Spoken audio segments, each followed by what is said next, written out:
And now, to properly introduce Sue in our first panel, I am pleased to welcome Maria DeMarais, Vice President and General Manager of Lockheed Martin Space Mission Solutions business, to the podium. And Maria, I hope I didn't butcher your last name. Sorry. And everyone, have a great day. Maria.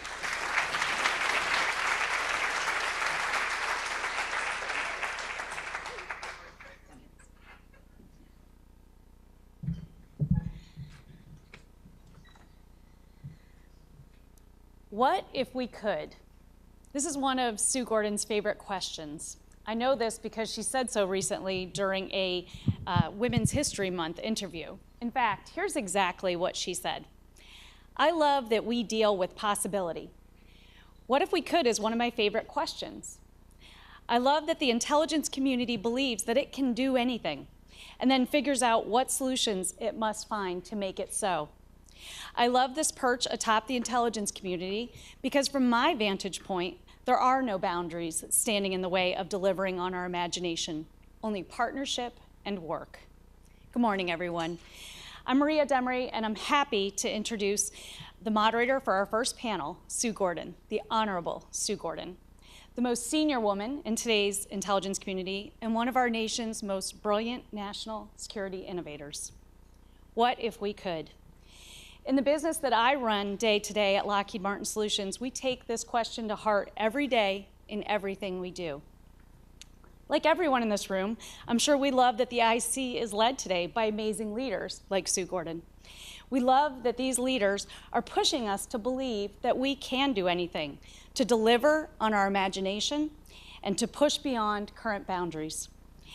And we know that because of Sue Gordon and the great leadership of the IC community, that when the question, what if we could, is asked, the answer often is, we can. We can integrate the capabilities of the 17 elements of the U.S. intelligence community. We can forge seamless collaboration and innovation across intelligence disciplines and domains. We can leverage the collaboration to deliver the most decisive intelligence advantage to our national leaders and to our warfighters. Working with key agency leaders, Sue Gordon ensures that the silent professionals of the intelligence community are given the best this nation can give them to accomplish their vital missions, to turn what if we could into we can. So ladies and gentlemen, please join me in welcoming the moderator for our first terrific panel today, the Honorable Sue Gordon.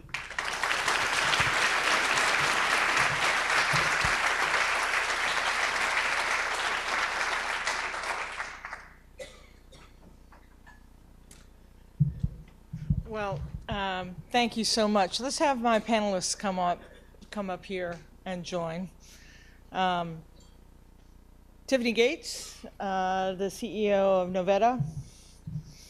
Tony Moraco, CEO of SAIC. Monica Powell, CEO of 4IQ. And my good friend Kathy Warden, the CEO and President of Lockheed Martin. No.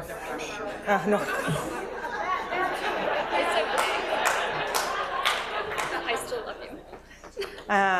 Wow. If you all move down one more seat, I'll have room.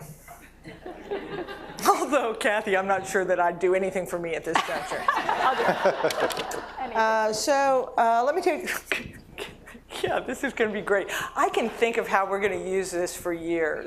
For years and years to come. And on the record, neat.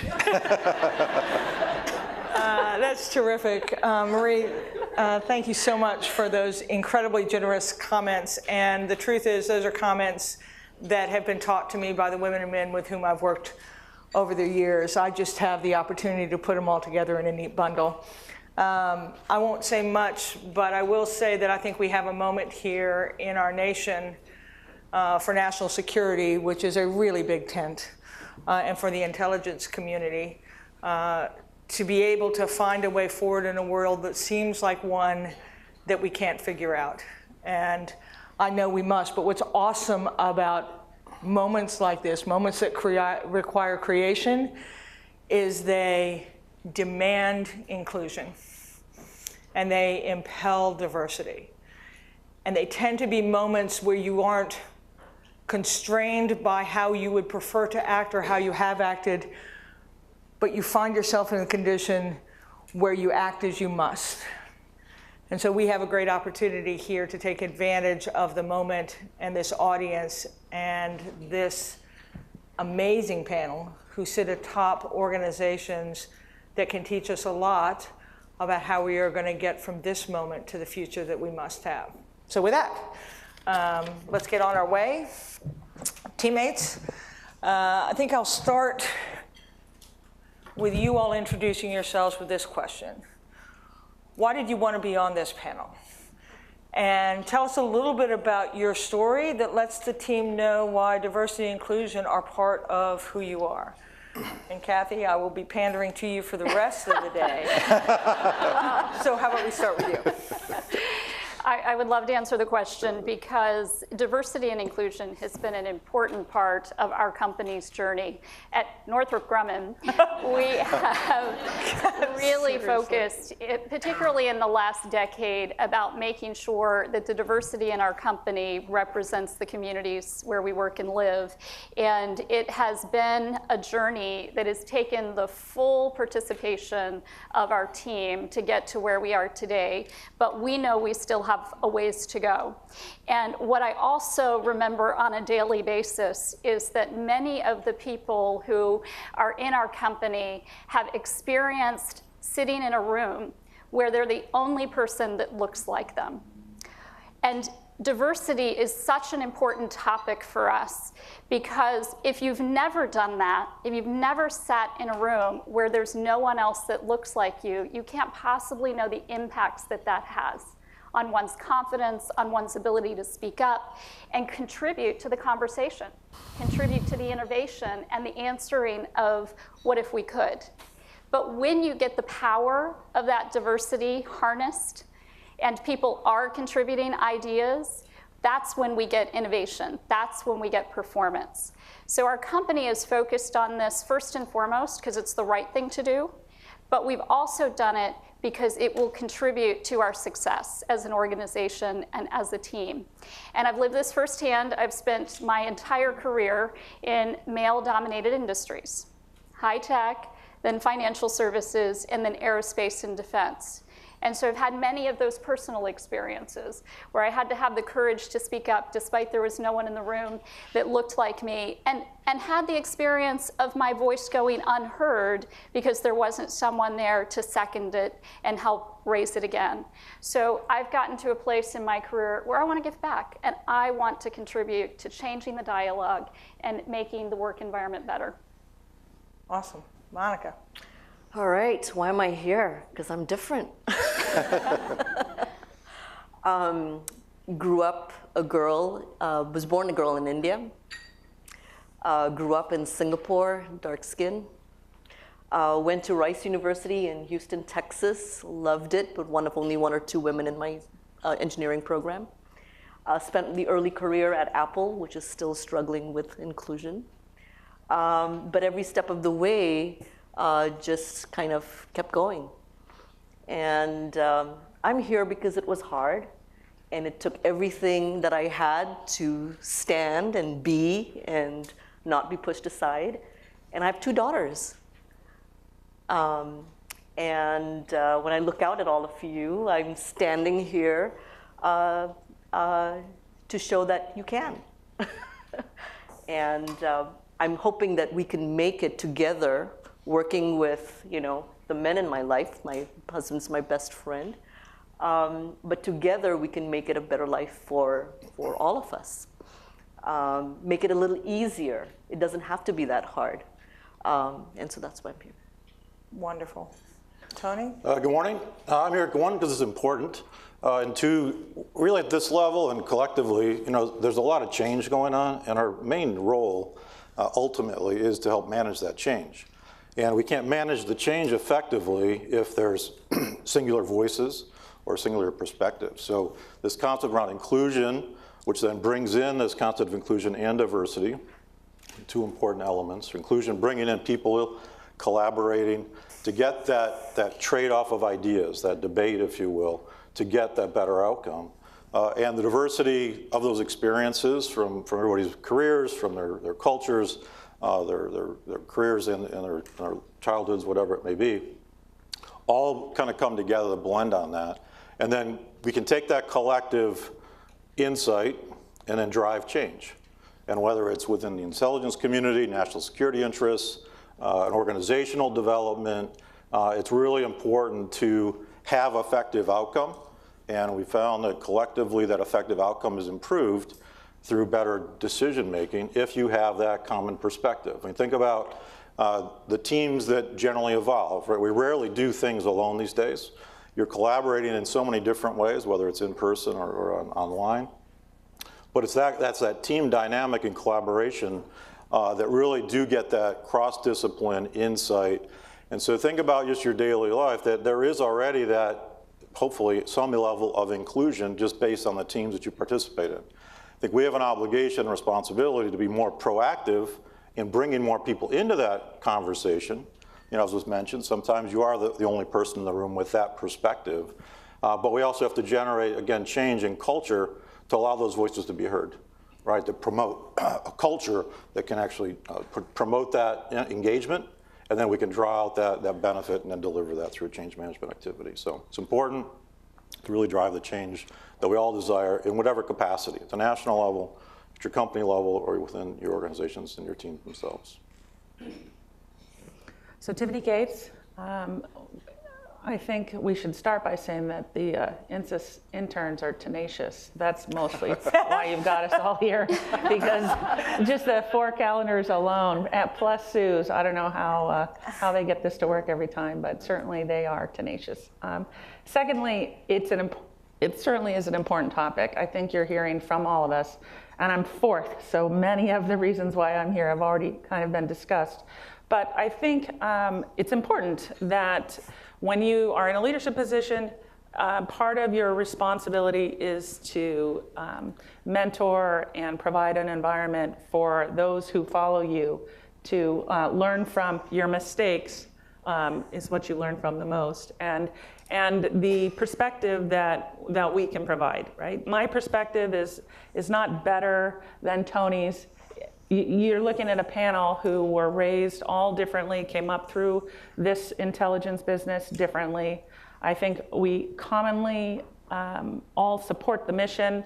We believe it's important. We're in an important field. We're not making ballpoint pens, right? This isn't manufacturing. Not that that isn't important, but you need to have a very collaborative environment to continue to face the challenges this country faces every day.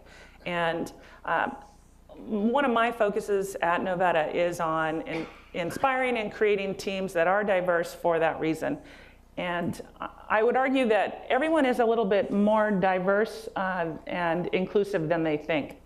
Because when you face a challenge, or if you simply just don't know a topic that has come up, you don't just go home and call your mom and dad, although you might, but to find an answer from someone you trust. That's important.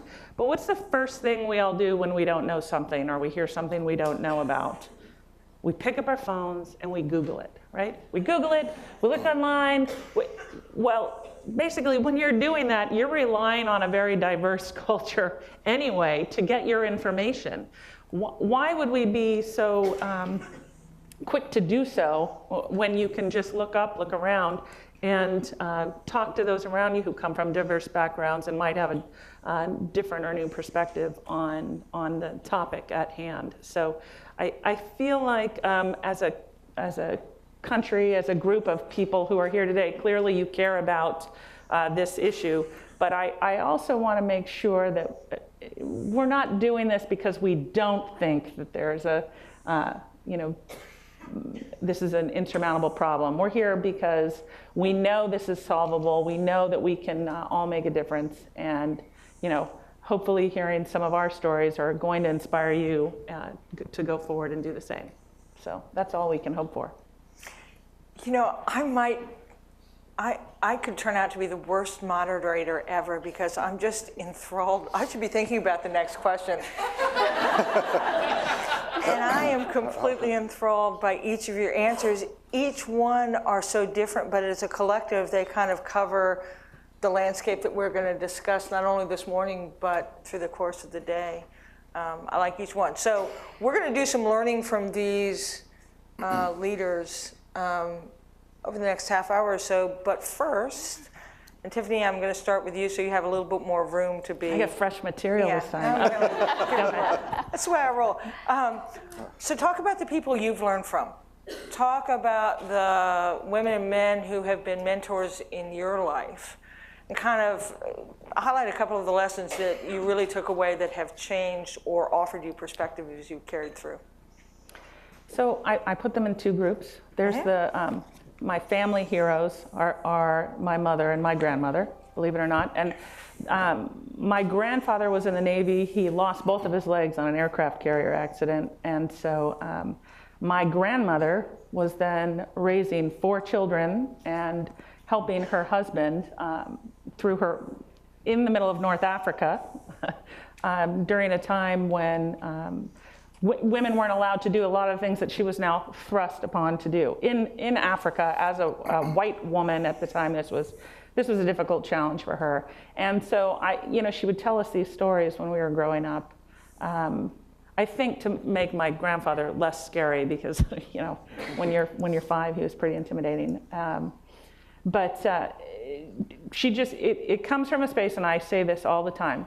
Well, the work had to get done. So you had to do it, right? It wasn't like, oh, well, I guess because I'm a woman, I just need to elbow my way in here and make a stand. I wasn't making a stand. My grandmother wasn't making a stand. She was just getting the job done. And I feel the same about my mother. I was raised by a single mother. So we talked earlier, this whole panel, about is it from where we were raised, nature, nurture, but that's the first group, my mother and my grandmother. The second group is the almost entirely men, because I was in the military, and there just weren't a lot of female leaders in the military to mentor me when I was there. It was just by happenstance. There were other peers, and so I never felt alone in the military. But I did feel like the people I turned to in my leadership chain of command were all men. They helped push me forward. I'm feeling nostalgic today too, by the way, because Jeff Brown, I don't know if you know him from Boeing, but he was my first detailer when I graduated from the Naval Academy. He came to my school, and he was the one who pushed myself and my husband to our first command, which is. So I see him there today. He was one of the people who did have a big impact on that. The other one was the CO from that command who, after 3 years, said, listen, I know you're getting ready to go to your next command. I know I should be retaining all of my officers, but you got to get out of here, right? You and your husband, you're both in the military, but we just left a command where he was deployed on submarines. He was out really forward facing, and I was working the joint mission on the joint watch floor, had a baby while I was there.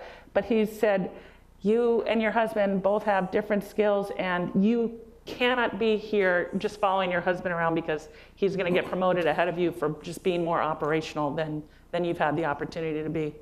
So at the time, I was pissed. I'm sure you can imagine. I'm an O2. I can do whatever I want. But he was not wrong. I did have a great next tour at NSA and continued in the cryptologic mission area, but did it as a contractor instead. So that's how I moved in and through the military and up through, the intel community. So those are my 2 groups. So. I like your first group. We have conversations in 2 voices on diversity and inclusion. One is to the individual, and one is to the leaders who are responsible. And they're 2 different messages. The first one to the individual is kind of succeed anyway. And I think all of us would have that story of the succeed anyway. And then the second is when you get in a leadership position, I think Monica said this, is what are you going to do so that everyone can succeed? And it's not just that fight of the fit. So I think that's interesting, that both your stories. We're going to go in funny order this time. Monica, jump in. You know, it's interesting, but I have been looking for mentors throughout my career, and for whatever reason, just didn't find them. And then finally started turning inwards and reflecting and getting to know myself better. And I think in that process, grew and was able to find the strength to do what I did. So it was, I would say, but again, I wouldn't wish that on others. I think it's really important to be nurtured as you step out in spaces where you're different or you're challenging yourself. And so mentors are really important. Creating those sponsors, creating other groups who know what you're going through and can empathize and can counsel are really important. So both as individuals finding those people and as institutions, creating those systems is really important. So I would say that that's something that I've been looking for but didn't have the opportunity to have, and so field is really important. Very good. Tony. I'd say that the benefit of probably not seeing the predefined roles, the biases I think that are out there. Independent women, like family, but I really through mother worked, my wife worked in engineering. There were, again, based on the numbers, right? Always female minority. But for whatever reason, the teams I was in, there were female participants in most cases, whether that be in school. In early career, same thing. I had the fortune in a small company, Autometric at the time, that there were women in different positions, whether it be on the software teams. And then as I kind of moved around and had the ability to manage a number of different functions, you see some of the traditional roles perhaps, but between security, HR, contracts, procurement, there were business people, both men and women, that actually kind of participated in that. So I think I had the benefit of not seeing perhaps firsthand a lot of the biases that perhaps exist, those predefined roles of what you can or can't do. So it didn't quite see the obstacles, and maybe that just kind of eliminated some filters because it was just a normal condition of just bringing the right people in, regardless of what their backgrounds were. And so I think that's just an element as we kind of grow. I guess one other component. I remember early in career, a product manager I was working with, more of a peer, and she was very demanding, let's just say. Very proactive and always asking why, right? And so you've got this dynamic of, I'll make some generalizations perhaps, but you have an engineering culture, at least in a lot of our businesses, and problem solving is inherent to that. And so you're kind of trained as such, and based on some of the literature, men I think have a tendency to want to solve the problem, right? Just tell me the facts, I'll get to the problem. And yet, the implementation of that solution is not always the most ideal if you're just focused on that technical outcome. Because the dynamic of how will that implementation take place, how will people react, there was always a benefit of in this case, in the product manager, the end user experience. Right? What's it gonna feel like to the end user? And I think that's a dynamic where I think women can contribute and do contribute to that component of, well, what's the outcome gonna look like? What's the impact of that? How will people react? Whereas I think men in some cases are less, maybe have blinders on, are more focused on getting that done, and maybe less of the potential outcome, that longer term impact and the reaction. Because absent the reaction, then the benefit of the implementation is probably going to be on a much more diminished basis, right? You're not going to see that outcome because you don't have the buy-in from the collective organization. So it was just an experience I had where this product manager was always pushing on that outcome and the impact and the reaction and having this broader component, right? And we'd always said, this would be a lot easier to solve a lot of problems if there weren't people involved, right? So, because everything's got to play into that, and so, but you got to kind of keep it sold all the time. And so, early on. I mean, she, again, was very instrumental in trying to drive that broader perspective to really get the outcomes, because it is around just getting things done, but putting something out there and having it stick and be sustained for the long term as we kind of build on those changes is really fundamental to think what we do. And so that's a critical component of how I kind of went through my career. And then the leadership that's part of that now is again, trying to be proactive to bring and create opportunities for all people. But I think we have to be a little more proactive in cases, because I think the unconscious biases still exist, unfortunately. And so I think we have to invite people into that dynamic, into that conversation, where in some cases people from their own experiences don't feel maybe compelled to push into that just based on comfort, or they don't see others in that same position. So more visibility plays into that, and at the leadership level, it's our responsibility to create those opportunities and promote forums like these that you do see success stories that allow people to kind of take that step forward. Cool, so I'm going to shift a little bit with you, Kathy. From your perch atop Northrop Grumman, I'm probably going to say this several times today. We know that in order to create the environment that becomes the birthplace of innovation and advance, it kind of takes several things. It takes leadership, it takes organizational culture and effort, and it takes individual involvement. So looking at what you've done within Northrop Grumman, how have those three things been a factor in improving the life of your humans and improving your bottom line? So you outlined three very important parts of a strategy to drive organizational change. I think you have to start with the tone at the top, and that's where leadership comes in. And you also need the top of the organization to look like the outcome you're trying to achieve within the entire organization. So I'll take you back a decade ago, and our company had 2 women on our board and 1 woman on our management team. Today, 46% of our top team is female, and 31% of our board is female. So we've made tremendous progress in showing that at every level in our company, women can prosper. The next thing that we had to do was drive that into the culture of the organization.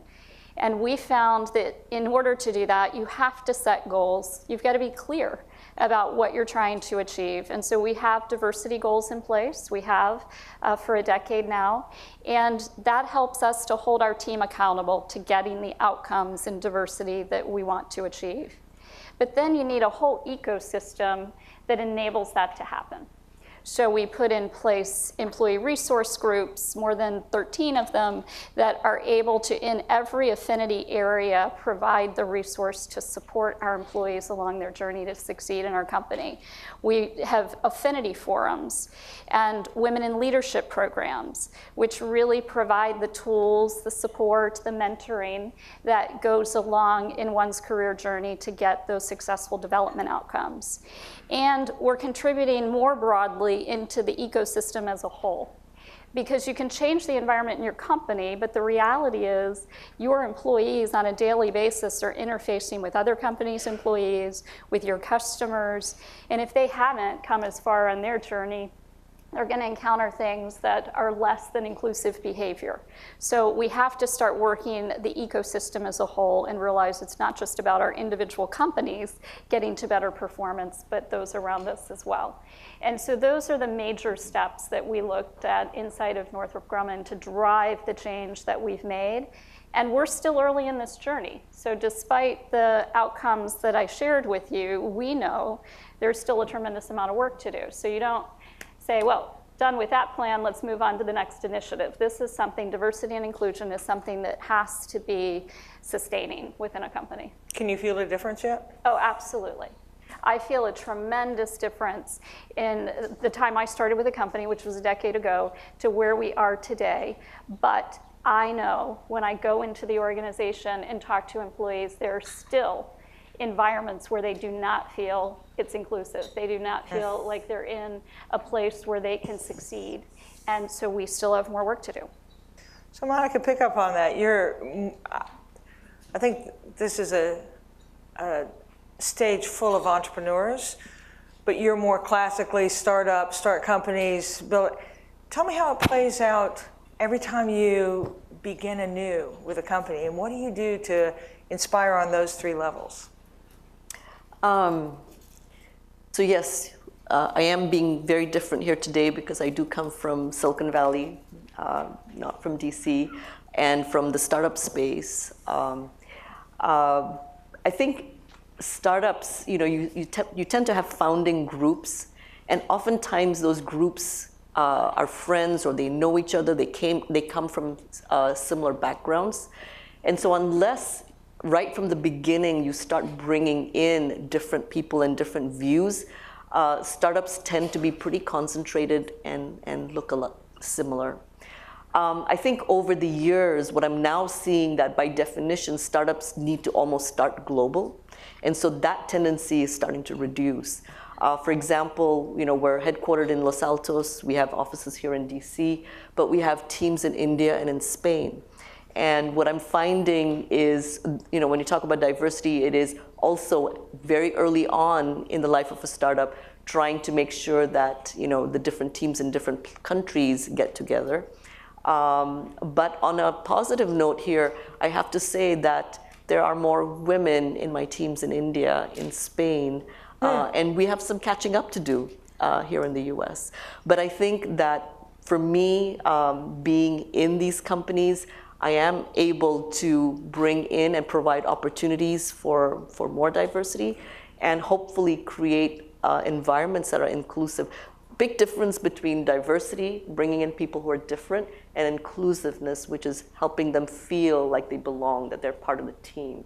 And I think so often, especially systems and institutions, focus on the mechanics of diversity, and it's harder to get that feeling of inclusion.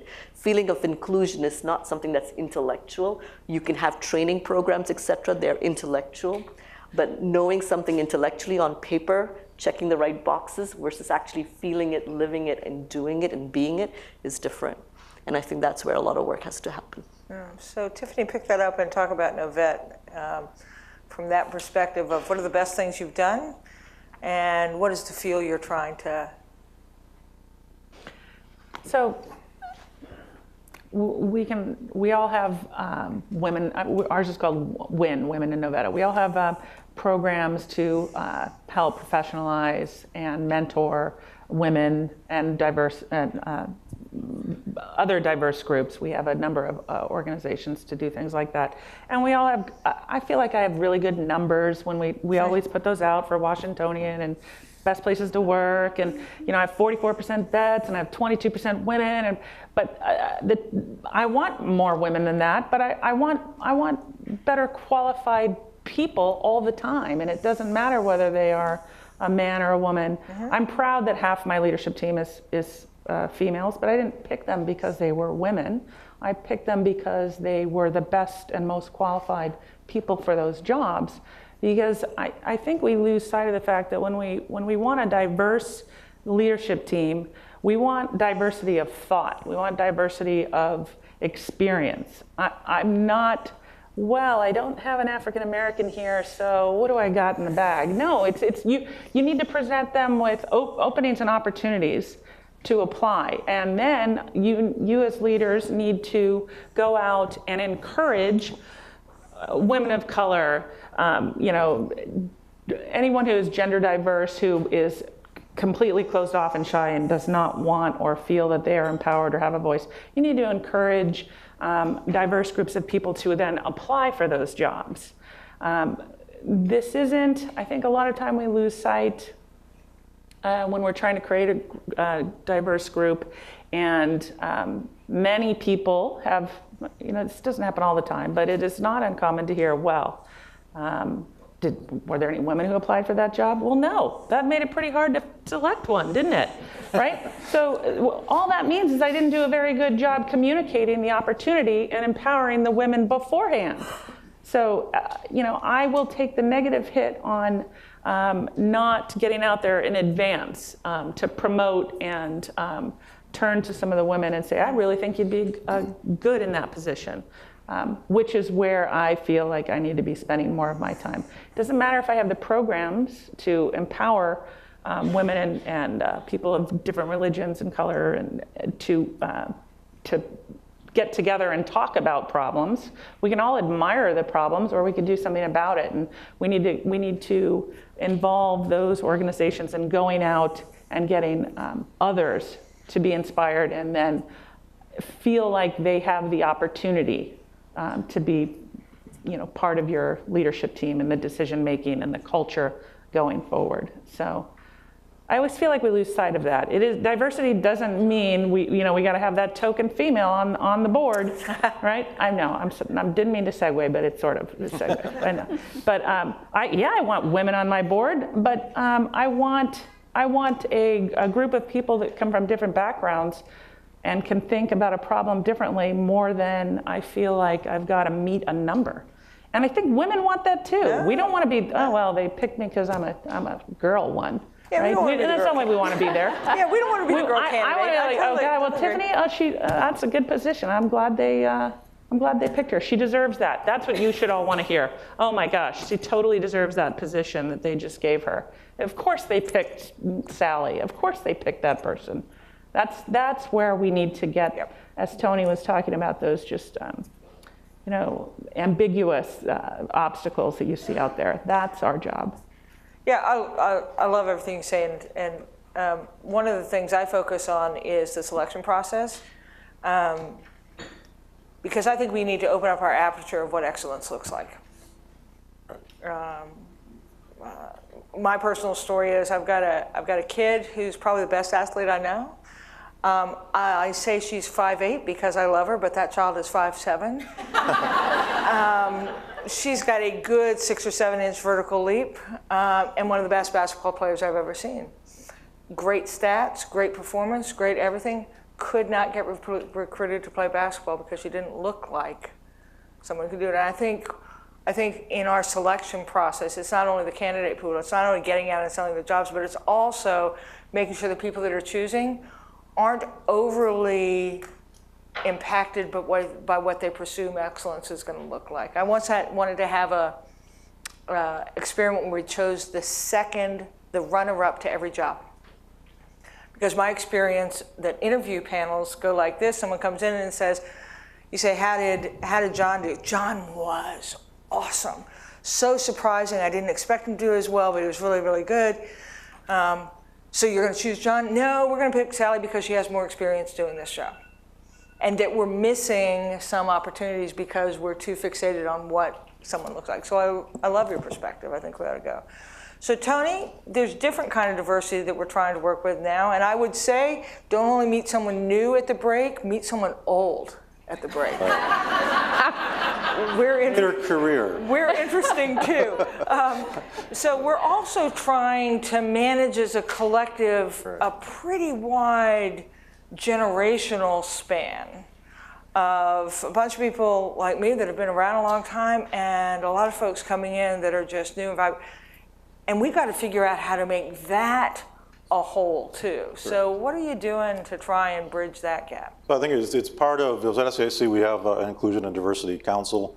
I chair that. Per Monica's comment, we purposely call it inclusion and diversity. The sense that inclusion, that cultural component, is maybe that leading element, and diversity comes with it, because I think the opposite may not be true. You may have a diverse workforce, but if they're not collaborating and there's not an inclusive culture, you're not really benefiting from that diverse perspective. So it's inclusion and diversity, like others, with business resource groups, millennials, veterans, women, multicultural, LGBTQ. So there's a lot of different elements, so it's kind of maybe a grassroots or best practice. But I think we think about using maybe the, not so much gender, but let's talk about tenure, age, and how that plays into that equation. But so there's been a lot of work on the millennials, what drives them and have an impact, and want to work tomorrow, be promoted the next day, whatever the dynamic is. And so we've tried to create environments where it's around, I think the business resource groups created an opportunity for employee engagement, because we're all kind of locked into our day jobs, right? Whether you're going to a program, I mean, you probably park in a similar spot, you go on the same elevator, you get off the same floor, you walk down the same aisle, you get coffee at the same place. So you really don't see a whole lot of different people most of the time. And I think in the IC, we've got an additional challenge with the compartmentation where you might see people in the hall and you may be in an environment that's a little more open plan these days, but there's still limitations of how you see this broad base of population and what that looks like. So we think the business resource groups create engagement opportunities. And in the case of the millennials, it's that being proactive, encouraging the leaders, the more senior people, to be very active and participant. Formal and informal mentoring is a component of that. That knowledge transfer is important. But it's done in a way, I think, that's on the program in some cases. But just again, that sense of inclusion, there's a conversation. Social media is always a good one. So within the BRGs, maybe there's a side table. Maybe you should learn how to tweet. Maybe you don't, frankly, but maybe tweeting is maybe overrated at this point. But anyway, so you can have, how can that younger, earlier career contribute to just an engagement that's different? Things I don't know. And so that, again, just creates an opportunity where, okay, that worked out pretty well. I kind of know that, I see it, and so it becomes more familiar. And the more you see things, the more familiar they are, the more open you're going to be to them, and your biases will drop. And so that's how we kind of play into that multi-generational aspect. And then in turn, as an enterprise, we try to drive change, and I'll use benefits as an example, because you have to be now attentive to this whole war for talent, right? We're all understaffed, is how can you use your enterprise services or opportunities to really drive that change and actually have this inclusive environment, but still be adaptive and flexible to the changing workforce. And so flex work's important. Try to tailor benefits, right? Early career, families getting started, high deductibles have an impact, where maybe late career or military, working in TRICARE, whatever, it's a different need. And so you try and tailor those things, but as you get bigger in organizations, it gets a little challenging, right? Because then you got to also pay attention to which populations you're addressing and what's best for the enterprise. We have 23,000 people now. So we're trying to work the demographics and understand better those populations, not just a one size fits all. And I think if we can be proactive in that and listen to what that early career needs are, it's opportunity, it's having an impact, have your voices heard, but then there's some tangible elements around flexibility and the ability to actually have a decent work-life component, based whether it be in fringe or in comp. So I think it's just proactive, but I think there's translation of gender to age, fundamentals around engagement, and making sure that there's exposure. But we have to, again, be proactive as leaders to make that happen, because it doesn't happen on its own. We've been to so many places that, as we did here, right? Minority men here, and in the millennial resource group, there's probably 80% younger early career. We have to make sure our leadership, who tend to be in those more senior roles, are actively participating to drive that change. So one of the things that I think makes the intelligence community successful is that we have a great culture. And culture is important because it tells you what to do when the rules don't apply. And holy smokes, this is a world where the rules increasingly don't apply. But when it comes to introducing new people and new thought into our organization, sometimes that cultural barrier becomes, let me tell you how we're going to do it. And you try and shape the people who are coming in to how you did the work, right? So talk to me, Kathy, about your perspective on the responsibility of the organization to create an environment that allows work versus teaching people how we do things here, and how do you balance that? Because I think that's an element of this as well. It is, and it's interesting that you note that, because this year we have just changed an employee survey that we do. We do it every year to collect input from our employees about how inclusive our environment is, and then we take actions to continue to build on the inclusiveness. One of the key topics is just this, the concept that we're sticking to the status quo. And even though we're messaging around innovation and driving change, and our customers are talking about it, our company is talking about it, there is this underpinning within the organization that is cultural that says, but we tried that before, or this is how we've always done it. it works, so why change it? And we've got to break that barrier before we can truly get a workforce that says we're serious about continuing to evolve the organization. So listening is a key part of that. The other quick thing that we're doing is changing this concept of knowledge transfer to knowledge sharing. Interestingly, as we brought our gen-to-gen resource group together, and we don't have ones for millennials and more experienced baby boomers and Gen X, we do it together. And part of what that team brought forward is this concept of knowledge transfer suggests that people with more experience know more and need to transfer that to people with less. And knowledge is something that everyone has, right? Ideas are something that everyone has.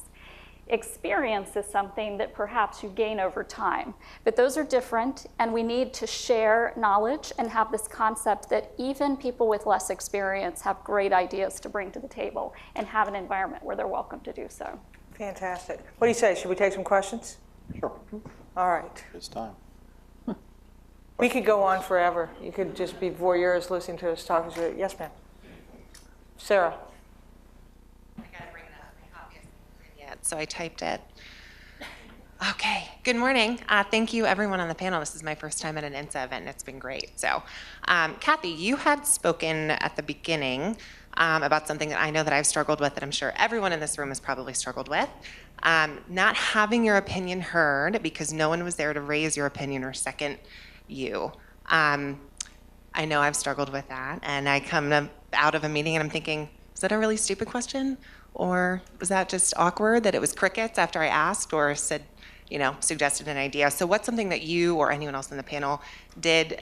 What kind of suggestions do you have for folks that struggle with that today? So what I've learned is that you need to socialize your ideas ahead of time with people that you know will be in the meeting and can lend you support. And it really isn't a gender issue. It happens to everyone. It's just that oftentimes when you're the person in the meeting who's either new or doesn't have those relationships, people haven't yet built trust in your ideas unless you go out and start to socialize that ahead of time. And so that's how I have learned to overcome that. I will say that back to numbers. In our boardroom, when we had fewer women, I saw that behavior as more of an issue where a different perspective was brought that the others in the group weren't trying to ignore. They just maybe didn't quite understand it, particularly as we were talking about diversity and inclusion topics. As our board got more diverse, more women and more persons of color, then it wasn't just one person who had that perspective, it was multiple. They could add rich content to the discussion. The discussion got better, not just on diversity topics, but on business topics, and our performance improved. And so it really does make a difference, the makeup of the room. But even if you don't have that going for you, you can build coalition ahead of time. I want to really emphasize that point that, again, so many times you're trying to get the first person in, but critical mass is so important. And I think there's many studies that have shown that at least you need 3 women in the room to shift the conversation. So I think really everything we can do to make sure that we're getting to critical mass is important. And I think the time is now to make that happen. Yeah, and I think you can be proactive as in those meetings at whatever level. I mean, the whole concept here is around empowering women, empowering your workforce. And I think it's on us to ask questions. And so as you're thinking about the people in the meeting, if someone's there, you hope they're there for a reason. If they have yet to speak or contribute, then whoever's chairing that meeting or a colleague can be proactive and ask that person, ask you, well, what do you think? You got experience, because I know you a little bit, so I can maybe connect the dots a bit and say, hey, you had this experience, or we worked together on that. What do you think? And so we can, I think, empower some of that and be, again, proactive, because this is not going to happen on its own, right? It's an evolution. But that's just maybe one example of how we can be more proactive, empower the elements that are part of your organization, and ask the question. Because it is a dialogue, and the more we have the dialogue, the more effective we'll all be. Yes, ma'am. Vicki Haskins from NGA. I appreciate both of the comments, Kathy and Tiffany, you made about inclusion and diversity. So what do you do in your situation when you have people who are qualified that, as you already said, you don't want to choose someone just because of color or we're missing one, so let's add a crayon to the box, but you actually want quality. What is your responsibility at the top to help identify, groom, and grow that talent that you want to see to make the diverse table that's inclusive? That's what it's all about to me, right? I couldn't agree more with what Tiffanny said, that no one wants to feel they were selected because of their diversity. We all want to be picked because we're the most qualified candidate for the job. And so what we need to do is create organizations where people are given equal experience, equal opportunity, equal training. And when that happens, I believe in the law of numbers. If you start with a diverse workforce, you give everyone equal opportunity, people will thrive equally, and therefore we will have diverse leadership. And that's what we're doing within our company. And I see it working. It takes time, and you have to have catalysts that drive it, because it won't happen naturally. I'll tell you, when you go do a board search today, it is just far easier to find males with the criteria that anyone would look for in a board, right? So you have to work a little harder to find a diverse panel of candidates. Same is true in leadership roles within companies, because we haven't had broad diversity as we go back decades. And so it takes time for that pull through to occur, but it has to be a commitment to do so. It has to be asking the questions and driving a diverse slate of candidates for every role. Because to Sue's point, if you don't even know the person, there's no way you can pick them. So by requiring a diverse slate, you get exposed to people that you might not otherwise get. And when I say diversity, I don't just mean gender. I mean all forms of diversity, ethnic diversity, gender, and also sexual orientation, veteran status, all kinds of things that help people to have a different lens on the organization, bring new thought. And when you get exposed to that, I find there are exciting candidates that are absolutely qualified for the job. Tiffany? So I agree with Kathy. All of that is very important. The truth of the matter will remain, if I don't have a leadership position to put someone in, it doesn't matter how qualified they are. If I don't have a position for which I can move them up, I need to be even more focused on what I'm doing to continue to offer them opportunity and responsibility in the meantime. So as long as we're winning work and continuing to grow, I have room and opportunity to continue to professionalize my team. But the quieter candidate who might be the most qualified, the group of people who just don't think they have a voice, that's where I need to put my focus. And so one of the things that we do is my direct report, of which let's just call it around 11 folks, we get together at a leadership offsite every spring. We just got back, and we look around and we talk about what are our top 10% of this company by name.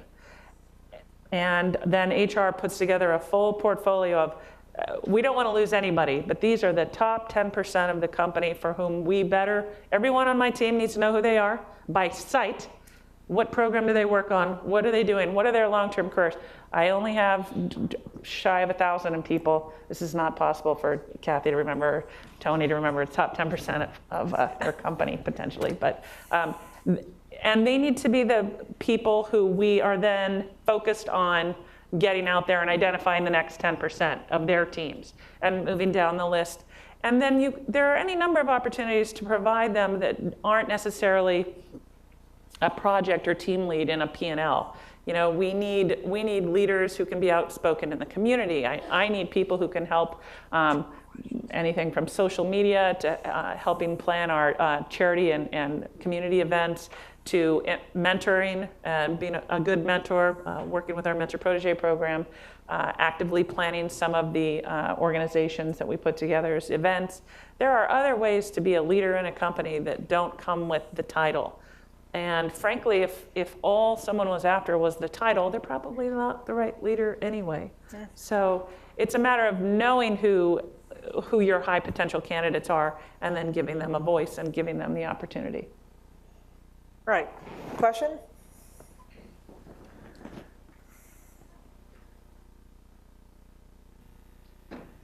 We're going to try and go speed round in answers so we can get in more questions. All right. I'll stop. Hi, my name is Manas. Sorry about that. Hi, my name is Manas Teliarkin. I work at Northrop Grumman Innovation Systems, and I thank you all for your time today. I really like my job, and I enjoy the work I'm doing, but oftentimes I'm in a room that's rather homogenous, and if I'm not the only woman there, I'm also usually the only woman of color. How can you, in the meantime, while we're still making great strides towards diversity and inclusion, how can someone like me start getting comfortable with being uncomfortable? Because it's probably going to be that status quo for a little while, and they're great, but it still feels different to be in a room with them. Thank you. Look inside, know yourself, believe in your strengths, work hard, find friends, get a support group. Get good girlfriends who you can call when you're upset and frustrated, who can, kind of keep you going. And reach out to me after, and I'll make sure you're getting access to resources. I'll help you. Right. Or find a male sponsor too. Awesome. Yes, in the back. That was a perfect answer, Monica. I love that. Good morning. I'm Rosie Wood from DoD. I was wondering if you could share your perspective on what are some strategies you found when you are the only woman in the room, how to actually build that coalition and talk to your colleagues about something that might actually end up being something they don't see from their perspective because they are male. Thank you. So I can start. I think it's really about oftentimes getting out of your own head and worrying about, well, what are other people going to think about this? Are they going to think that this idea is off the wall? And just going and laying it out, thinking through why it's a good idea and being able to build that case. And as I said, do that ahead of time. Work the room, so to speak, ahead so that you know that you can build some coalition there and get people who are leaning toward your point of view, comfortable speaking up on your behalf in the meeting by giving them the data they need, answering the additional questions they need. That's how I would go about it. But largely, it's also about building the courage in yourself to not worry about how that might be perceived and just putting yourself out there. Can I just pipe in one more time? I'm an engineer, I'm a technologist, I'm in software, I've been in cybersecurity. This is the first time with 4IQ we're in cyber intelligence and attribution. You guys, intelligence is all about individuals. It's about identities, about people, knowing both your adversary but also knowing yourself, right? So who else but this group to actually be the pioneers in this space and really make the changes happen? So, I think this community is the place where some of this change can happen faster than in other places. Just one quick thing is as you develop your skills, think about, you're ultimately selling ideas. You're selling your idea, so no matter who you are. So there's a skill set there in concise communications, understanding that, what's the problem, what are you trying to solve, what's the recommendation. So try and gain some experience in selling the idea. And if you develop those skills, you'll at least, I think in a lot of cases, set yourself apart from others who may not have that package to bring that idea across in such a way that others can consume it, understand it, and then help move it forward.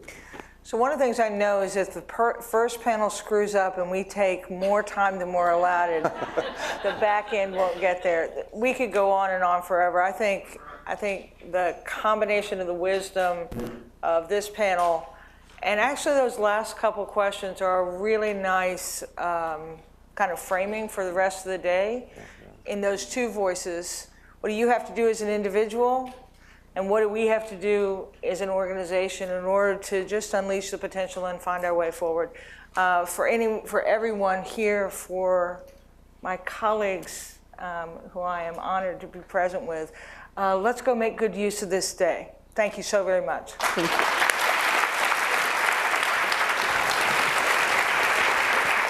Great.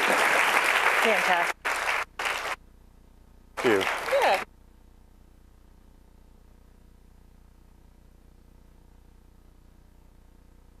Kathy, Monica, Tony, Tiffany, what a great start. Thank you. What a great, Oh, well, thank you. Yeah. while there is no one-size-fits-all strategy, it certainly is affirming to hear that our top companies, our top individuals across the community are thinking about diversity and inclusion. So I really want to thank you all for kicking off this day. A great start. Thank you.